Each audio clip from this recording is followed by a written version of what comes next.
कल हमने 2500 ग्राफ्ट किए थे, आज 1500 ग्राफ्ट है आगे। ये है ट्रांसप्लांट का लास्ट स्टेज है, जिसके अंदर 1500 ग्राफ्ट को हम फिल कर रहे हैं 1 बाय 1।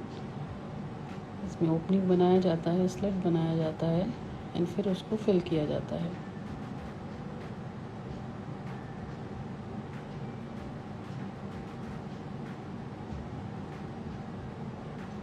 जो मेनली सर का कंसर्न जो था वो फ्रंटल हेयर लाइन था, जो इनको आगे चाहिए था। ग्राफ्ट आप देख सकते हैं, इनका ग्राफ्ट क्वालिटी काफ़ी अच्छा है। सो एक तरीका रहता है कि फ्रंट में आपका सिंगल हेयर्स लगेंगे, बैक में आपका डबल और ट्रिपल हेयर लगता है। सो 1 बाय 1 जो है उनको फिल किया जाता है।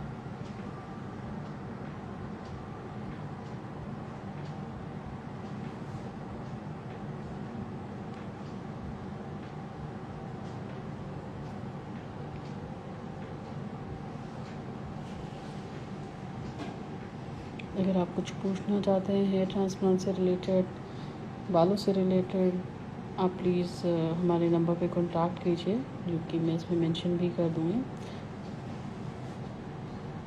अदरवाइज़ आप फ्री कंसल्टेशन के लिए you can visit our clinic in sector 46 Gurgaon और दिल्ली साउथ अर्जन एनक्लेव।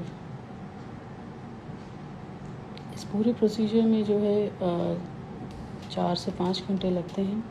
ग्राफ्ट का एक्सट्रैक्शन होता है, उसके बाद ओपनिंग बनाया जाता है जिसको स्लिट्स बोलते हैं, उसके बाद ग्राफ्ट का प्लांटेशन होता है। अगर आपका हेयर को लेकर कोई भी क्वेरी हो प्लीज़ आप शेयर कीजिएगा।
तो ये पूरा प्रोसीजर लोकल एनेस्थीसिया में होता है, कुछ फील नहीं होता है, एक बार नम हो जाता है, सेंसेशन एज सच हेड पे नहीं रहता है, वैसे आप फुली कॉन्शियस रहते हैं, अवेयर रहते हैं। Even after procedure you can walk and go home also. So कोई असिस्टेंस का एज सच ज़रूरत नहीं रहता है।